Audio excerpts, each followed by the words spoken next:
مساء الفل يا أهلوية. النهاردة عندنا حلقة نارية جدا، هنقارن بين اتنين من أهم لاعيبة الأهلي في خط النص، إمام عاشور نجم المنتخب المصري ومحمد علي بن رمضان نجم المنتخب التونسي. الاتنين وسط ملعب، لكن كل واحد عنده شخصية مختلفة وطريقة لعب مميزة. يلا بينا نشوف مين فيهم الأبرز، يلا بينا.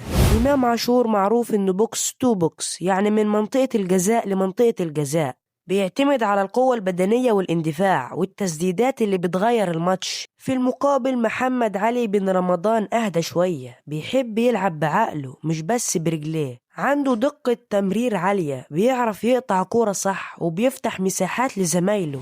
إمام عاشور نسبة تمريراته حوالي 80%، وسجل وصنع أهداف حاسمة مع الأهلي والمنتخب. محمد علي بن رمضان أرقامه أعلى شوية، نسبة تمريراته بتوصل ل 85% وأكتر، وسجل أكتر من 30 هدف كلاعب وسط.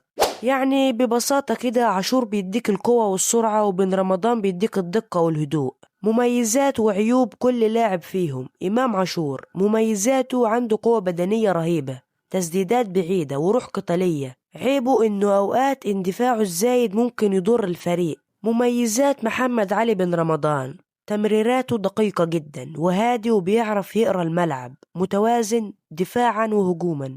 عيب محمد علي بن رمضان إنه مش بنفس سرعة وقوة إمام عاشور. الخلاصة: الأهلي كسب 2 لاعيبة كبار جدا في خط النص. إمام عاشور هو الطاقة والانفجار الهجومي، ومحمد علي بن رمضان هو العقل والتوازن التكتيكي. الاتنين مكملين بعض، ووجودهم مع بعض في نص الملعب بيخلي الأهلي أقوى بكتير. دلوقتي السؤال ليكم، لو مضطر تختار واحد أساسي تختار مين؟ سيبوا رأيكم في الكومنتات، وما تنسوش اللايك والاشتراك عشان يوصل لكم كل جديد.